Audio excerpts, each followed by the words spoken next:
assistimos Capitão América, Admirável Mundo Novo. A gente já falou assim rapidamente, sem spoilers, mas agora chegou a hora do spoiler. Agora chegou a hora da análise de verdade, que a gente vai falar tudo. Vem ver agora.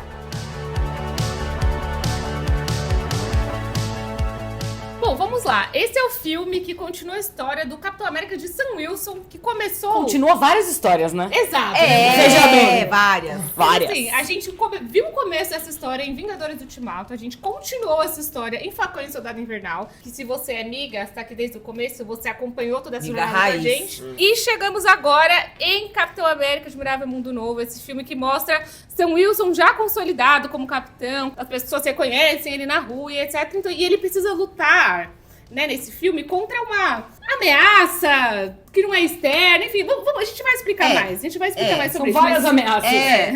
Ela não, é uma ameaça que ela não é clara de início, você vai entendendo conforme o filme vai acontecendo. Exatamente. Olha, pra começar falando, eu nunca esperaria ver uma continuação espiritual do Hulk em 2025. Mas... Eu queria dizer que eu sou fã desse filme, eu gosto, e cada menção eu dava uma risadinha, falava, ai, que delícia, olha, ó, ai, Hulk e Abominável no Harlem. Eu falei, eu lembro, eu tava lá, eu vi no cinema, entendeu? Tudo nesse filme faz muita referência ao Hulk. Então, desde o Tadeusz Ross até a luta no Harlem, cita um Abominável, tem o vilão, o principal vilão do filme, né, um dos principais vilões do filme, é também daquele filme, foi apresentado lá no Hulk, lá atrás. O Tim Blake Nelson tava com o contrato assinado há uns 40 anos. Meu Deus, é verdade! Ele foi Agora apresentado lá. amiga. Ele tá no Hulk. O contrato lá tava assinado pra vários filmes desde aquela época. O Kevin Feige falou, opa, esse contrato tá assinado aqui, rapaz, bem cumprido. Volta, ator bom, aqui. ele é bom. Eu não lembrava disso!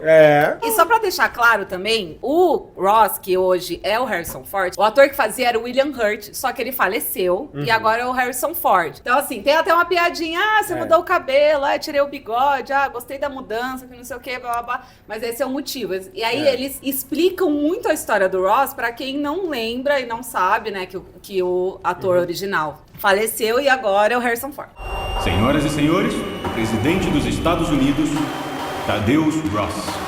Exatamente. Então, entrando já nesse ponto, né, das atuações, o Ford traz um General Ross um pouco mais leve, né? O William Hurt trazia o General Ross mais vilanesco, mais pesado, e o Ford é carismático pra caramba. Não é a primeira vez que ele pisa no Força Aérea 1, né, Bel Bel? Exatamente. Tem um filme clássico dos anos 90, Força Aérea 1. Muito bom. Muito bom. Não é a primeira vez. Já foi presidente. Já foi presidente. Mas ele traz o carisma dele pra esse filme e ele é, claro, um dos pontos mais altos do longa, porque ele é divertido e ele, assim, o carisma do Harrison Ford é um negócio, assim, especial. E ele É aquele carismático ranzinza, sabe? Que você fala, como você é chato, mas eu gosto de você. Sabe? E ele tá full Marvel, assim, ele se entrega pro papel, como a gente viu nos trailers já, que eventualmente, né, General Ross vira o Hulk vermelho. E no momento da transformação, você pensa, Harrison Ford tem 80 anos. E ele entrega lá. Você faz assim, ele está lá. Cara, ele tá muito bem. Ele aparece sem camisa com as costas rasgadas. É verdade. Se entregou pro papel. Se entregou. Ele traz uma humanidade ali pro Ross. Ele traz um sentimento pro Ross que a gente não tinha visto tanto nos outros filmes, que o papel dele era pra ser mais um militarzão ali, né? O cara que atrapalha, sabe? As coisas, assim. Ele não é totalmente um vilão, mas ele, né, no ponto de vista dele, ele que fez o acordo de Sokovia, entendeu? Tipo, ele chega ali pra atrapalhar. E esse é um novo Ross ali. E aí agora ele bate de frente com Anthony Mack, que já vem construindo essa história como ele se transformando no capitão desde Falcão e o Soldado Invernal. Então, Anthony Mack, ele traz de novo essa força, essa necessidade de estar se provando sempre. Tem até uma fala muito legal, que ele fala que ele tem que ser perfeito sempre, por conta dessa responsabilidade que ele tem, de que ele sabe que é difícil chegar no lugar onde ele chegou. Exato, assim, eu acho que esse é um ponto muito importante desse filme, né? Principalmente a gente tem ali um Capitão América negro, a gente tem um Falcão latino, e eles têm uma conversa muito importante sobre isso, sobre eles se provarem, eles não poderem errar, deles representarem muitas pessoas, e eles serem essas pessoas que estão ali nesse lugar de destaque, assim, isso é muito importante, assim, eu acho que essa conversa é tida ali no filme e é muito legal a forma como é colocada também, né? Não, e eu acho que o posto de Capitão América é um posto muito importante, não só aqui pra gente, do lado de fora, mas pra aquela sociedade americana ali, porque o Capitão América é esse símbolo nacional que lutou contra muitas coisas, que foi esse símbolo de luz pra muita gente durante vários períodos difíceis. E ele é um dos poucos personagens dos Vingadores originais que tá sendo substituído. Tipo, ele tem outra pessoa ocupando aquele espaço, usando aquele manto que já é conhecido e já foi esse símbolo por muitos anos. E é um espaço muito importante. O símbolo da América, sabe? Esse símbolo que leva a bandeira deles. Então eu acho que é um momento, e dá super pra entender esse discurso dele, que é tipo, além dele tá pegando esse fardo de uma pessoa que foi muito adorada ao longo dessas décadas, né? Ele é uma pessoa preta que não pode errar, não pode escorregar, não pode pisar fora da linha, não pode fazer nada errado, porque senão vai tudo nas costas dele. E o que eu gosto muito, eu como uma grande fã do Capitão América... não! Mentira! Eu tô passada, chocada. Não acredito, Júlia! É verdade. É gente. sério mesmo isso? Eu juro, gente, é verdade, eu juro. Meu Deus. Mas o que eu gosto muito que o Anthony Mack, ele traz o capitão dele. Então, isso é muito legal. Então, tem essa parte do discurso dele, tanto quanto você vê na luta dele, ele mistura um pouco a técnica de luta, assim, do Steve Rogers, mas ele traz as coisas próprias dele. Todo esse discurso, a forma que ele interage com as pessoas, a relação dele com o Falcão Novo, com o Neném. Essa relação é muito boa. Essa relação é ótima, gente. Eles têm uma química tão boa, eles são maravilhosos juntos. E eu gostei muito disso, que, tipo, é o capitão e é o capitão do Anthony Mack. Entendeu? Tipo, é o capitão dele, o que fica mais foda no filme. Você não é o Steve Rogers. Tem razão. Eu não sou.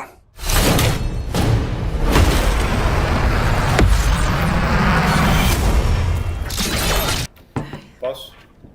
Beleza. Então, a gente tem também o Tim Blake Nelson voltando, como a gente falou aqui, e ele faz o Samuel Stearns, que é o líder nos quadrinhos, é um personagem que o visual dele Líder! está bem melhor, tá? Porque nos quadrinhos ele tem uma cabeçorra. Ele parece um alienígena. Parece um alienígena. Ele lembra muito... ele parece ter qualquer marciano que você imagina. Ele tem aquele cabeção assim. É o Megamente, Só que verde. Isso, ele lembra o Megamente verde. E aí eles fizeram, né, um negócio, uma cabeça meio embolotada assim, ali, né? Mantiveram o visual dele verdeado. Parece a minha maquiagem de bruxa pra live do Agatha. De verde. A maquiagem ficou... Eu achei bom. Não, a maquiagem... A cabeça ficou legal. Esse silêncio foi ensurdecedor. A cabeça ficou legal. O verde da pele... Não me incomodou. Eu fiz melhor em casa com uma base do meu tom errado e sombra verde. Eu acho que ficou melhor o visual da cabeça não ter ficado daquele jeito. Como ele é verde, eu gosto do personagem dos quadrinhos, pra mim... Tá ok, funciona o tom esverdeado. Podia ser uma maquiagem mais bem feita, a Elphaba tá mais bem feita. A Elphaba tá absurdamente melhor. A gente quer comparar a maquiagem de Wicked com o Capitão América. Aí, peraí, né? Calma lá, mas vamos lá. Mas a gente precisa ser muito honesta aqui e dizer também que Tim Blake Nelson fez o que deu com o que ele tinha. O personagem dele não era dos mais complexos, veja. O personagem em si, o líder, é um personagem muito legal. Só que no filme ele é muito mal utilizado. Porque assim, você sente que se dessem mais espaço de Blake Nelson trabalhar, ele faria algo mais interessante. Porque ele é muito bom.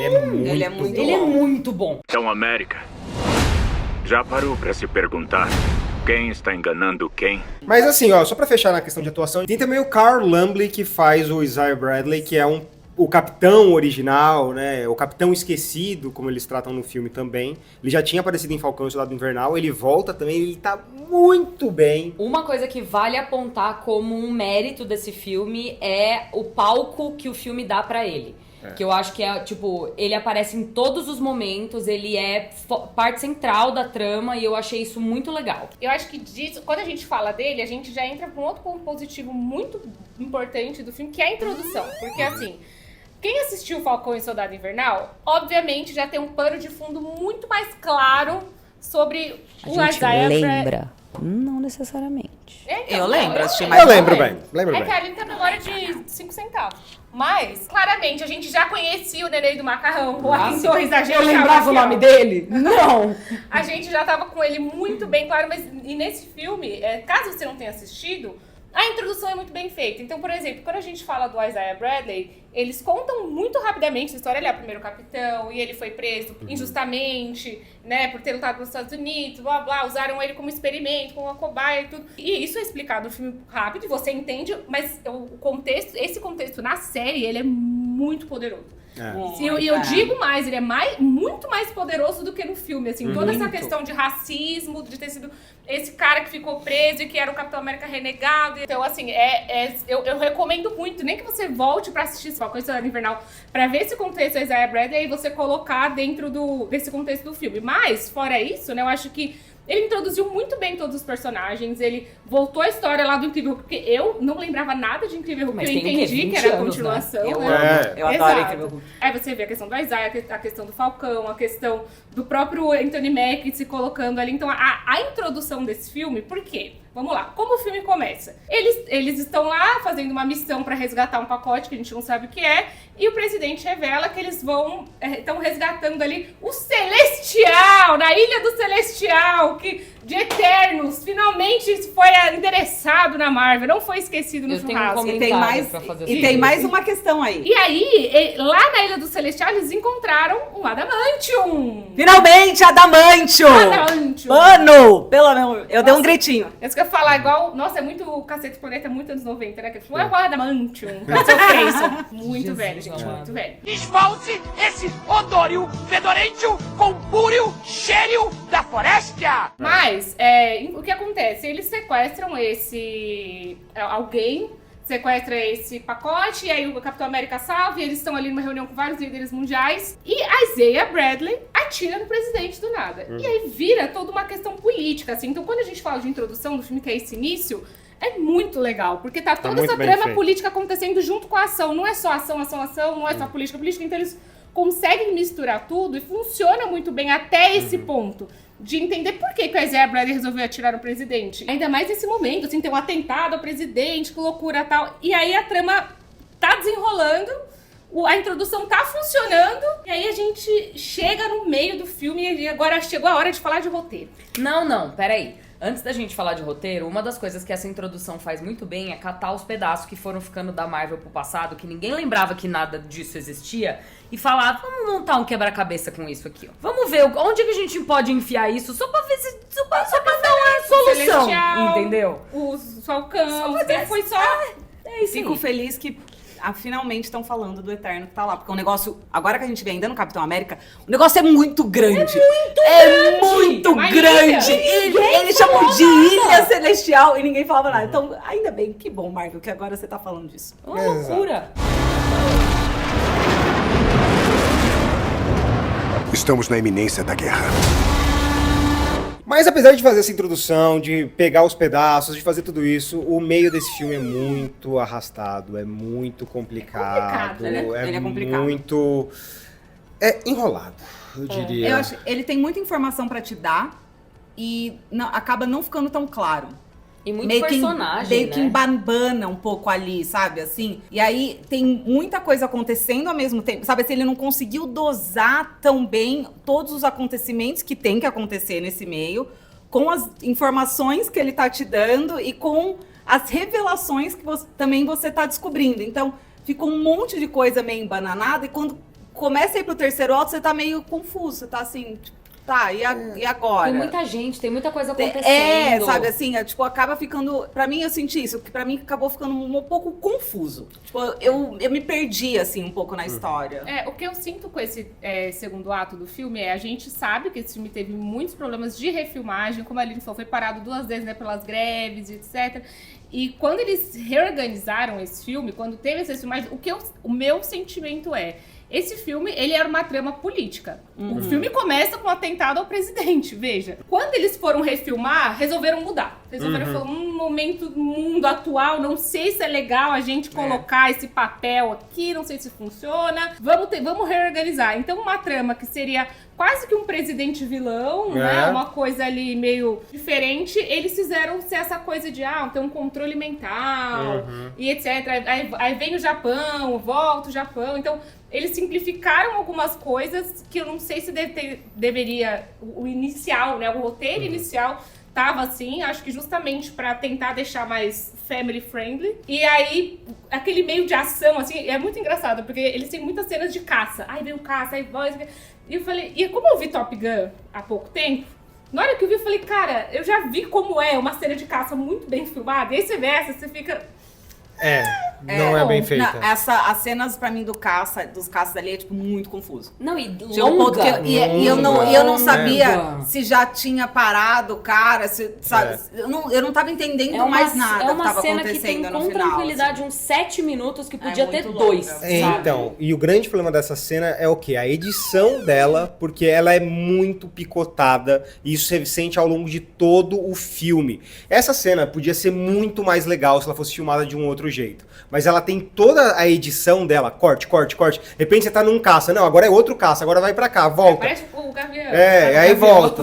E Parece fica Falcão, tudo meio volta, misturado, não tem alguma coisa que diferencia os caças, sabe? Tipo, fica tudo meio... E a edição é um problema ao longo de todo o filme. Eu pego, pra mim o maior exemplo é o pulo do Isaiah Bradley pela janela. Que tem uns 4 cortes na cena em que ele pula. Ele pula, aí corta pra cá, aí corta pra baixo, aí corta pra não sei o que, aí corta pra ele correndo. Então é muito corte. As cenas de ação depois ainda volta pro Sam, correndo e aí ele tá lá embaixo e aí ele continua. Aí você fica assim, mas Você eu fica já nem confuso. sei mais o que tá acontecendo. Essa cena dele pulando é uma alusão ao do Steve Rogers pulando no Soldado Invernal. Que, o que é muito bem feito. É muito bem feito. Muito bem feito. Pegando exatamente de base o Soldado Invernal, porque o Soldado Invernal é um filme que claramente foi a base desse daí, tanto que Sim. Capitão América, Falcão e Viúva Negra. Sim. O que tem nesse filme? Capitão América, Falcão e uma Viúva Negra. E aí você vai vendo que eles usaram muito de base, só que a diferença é essa.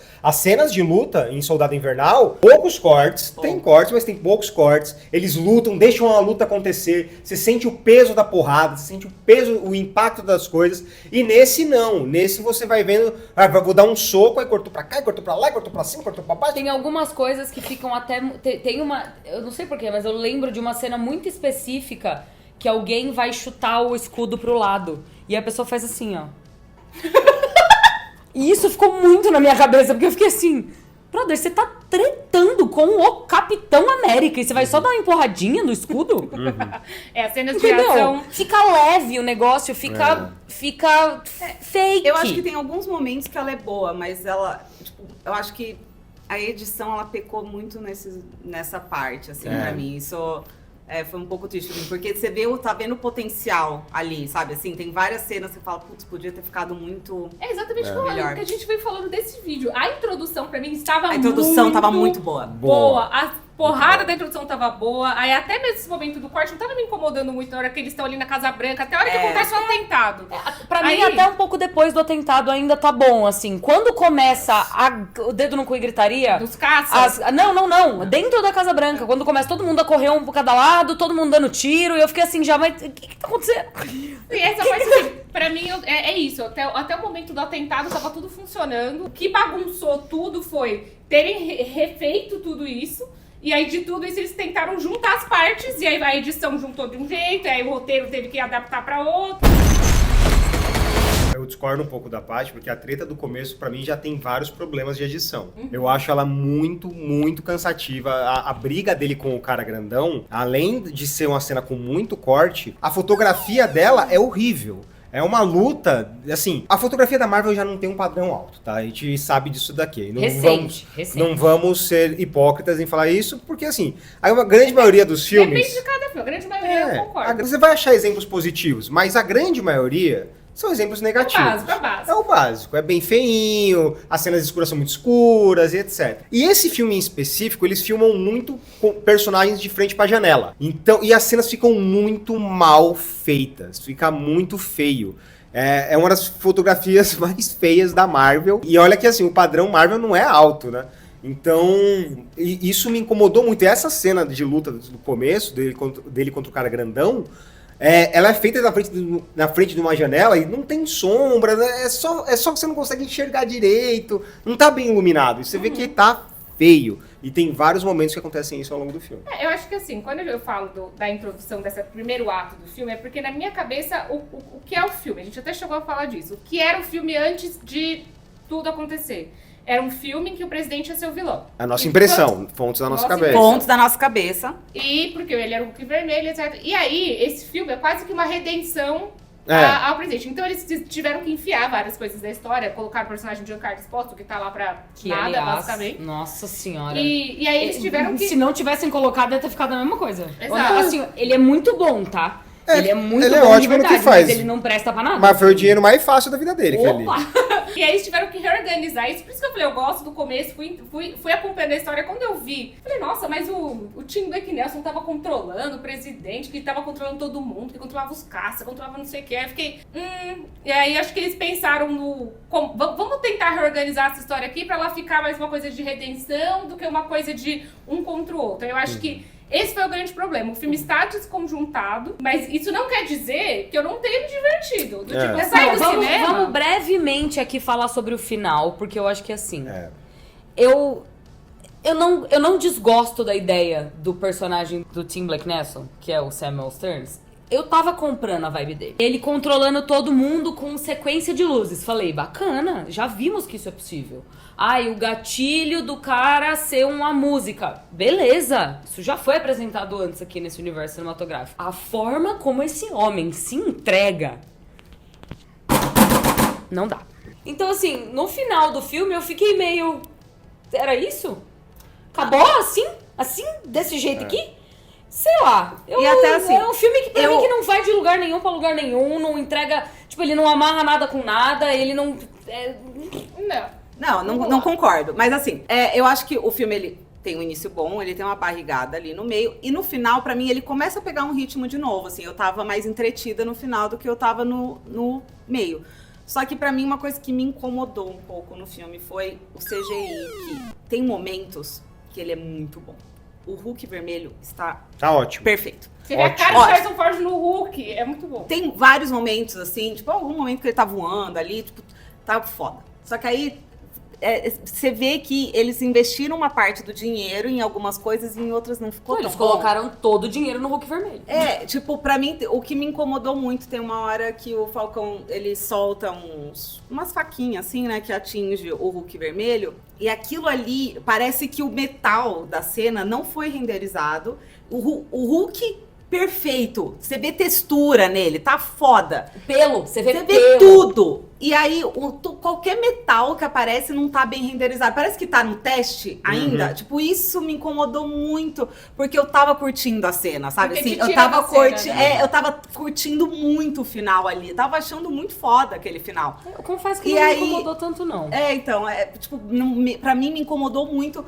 Tipo, tem coisas muito perfeitas no CGI e tem algumas coisas que estão mais ou menos, sabe? Assim, isso me incomodou, tipo, me tirou um pouco da cena e tipo, pra mim... É que assim, eu confesso que eu não reparei no trechinho da faquinha que tava na barriga da teta do Hulk, entendeu?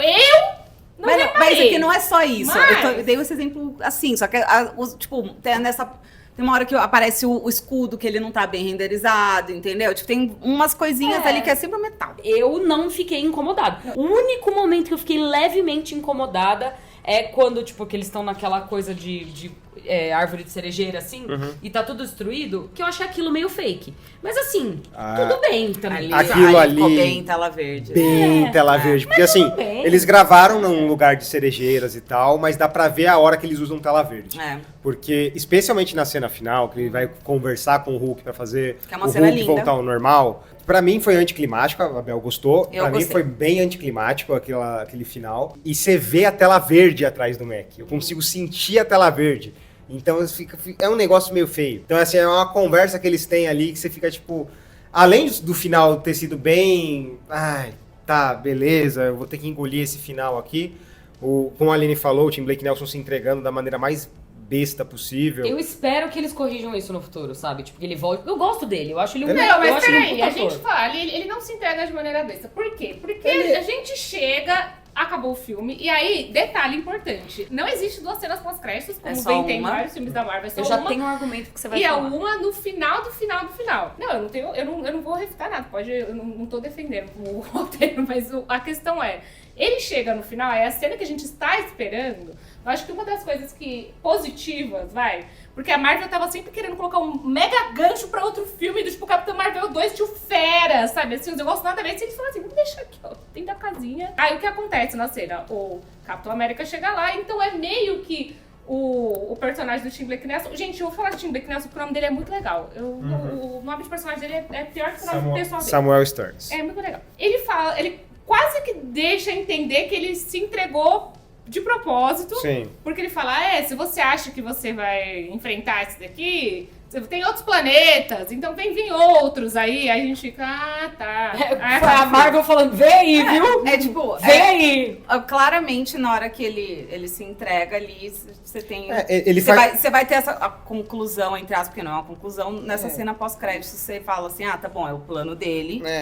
Tá ali pro que vem. Ele faz isso pra dar uma gatilhada no Hulk. E depois, com isso, ele começa a dar essa dica. A gente vai ter uma guerra multiversal. Independente do que vem aí, eu achei uma decisão bem...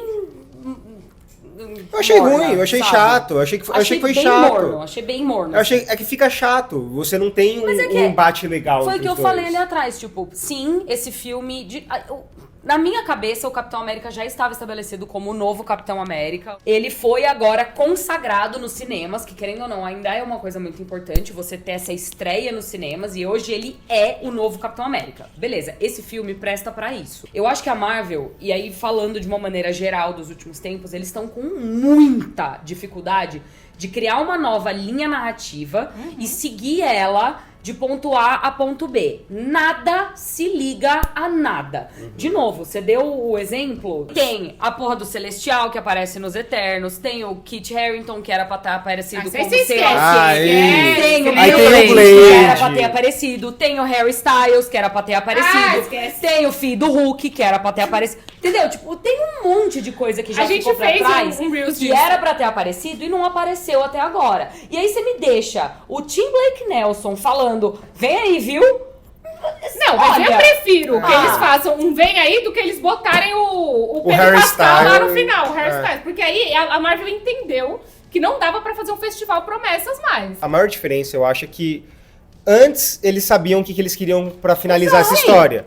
Hoje, eles não sabem mais. Sim. Então, a consequência disso é você prometer muita coisa e não conseguir entregar nada. Esse filme, por exemplo, é a prova de que a Marvel nem sempre acertou no passado. Porque esse filme traz muitos elementos do Hulk, como a gente falou no começo, que foi um filme que ficou esquecido por anos. Então, a Marvel realmente não sabe o que ela tá fazendo. Ela sabe o seguinte, eu tenho que montar um Vingadores, o Sam Wilson vai liderar isso, e é isso aí que eu vou fazer. Agora, a gente pode até fazer de novo um vídeo aqui sobre isso, que a gente chegou a falar, né, da Marvel estar patinando, porque lançou várias séries no Disney Plus, e aí as séries não foram mais pra frente, aí tinha um CEO da Disney que era a favor de série, o outro agora não é mais, e aí parou de fazer série. E aí o Kevin Feige tentando catar os caquinhos, foi fazer lá o retiro espiritual dele, não adiantou em nada. Esse ano ainda temos Thunderbolts, ainda temos Quarteto Fantástico, a gente tem a série do Demolidor, então assim... A gente precisa entender que ponto vamos... série do Coração de Ferro. Homem Maravilha. Homem Maravilha. Exato. A gente precisa entender pra onde vai, porque antes a gente tinha muito claro. E por isso que eu não questiono muito a cena pós-crédito, justamente por isso. Eu prefiro que eles só façam bem aí, gente, do que eles ficarem botando um outro personagem, um outro negócio, um outro sendo que não vai prometer. Exato. Nada não é uma opção. Se o nada não é uma opção, é exatamente esse problema que a gente tá agora, porque ele tá trocando pneu com o carro andando. Mas é isso que a gente tem. O problema não começou agora. Mas o que eu quero saber, leva o selo Miga de aprovação, sim ou não, Aline Diniz? Rápido, vai! Sim ou não? Sim ou não? Não sei, eu tô com o selo na mão, mas ele não carimbou a página. Eu não sei. Tá bom. Patrícia Gomes. Leva um selo pela diversão, assim, do tipo, não me ofendeu. Eu tava com expectativa zero. Aí quando a gente chega num momento que eu me diverti, é isso, tem muitos problemas, mas me diverti. Então leva meu selinho tímido, mas leva meu selo. Leva um selo tímido, podia ser bem pior. Podia ser melhor, lógico, mas podia ser muito pior. Tava esperando algo nível Homem-Formiga e a Vespa no Quantum Mania. Não é isso. Leva meu selo, leva um selo mais forte do que o deles. Eu gostei mais que eles. Deixa aqui embaixo nos seus comentários o que você achou, se você já assistiu o Capitão América Admirável Mundo Novo. leva ou não o seu selo. E se essa análise vai... Sei lá, Conta pra gente aqui, que você escreve. Se inscreve aí no canal, dá hype nesse vídeo, faz tudo que tem que fazer. Beijo, tchau.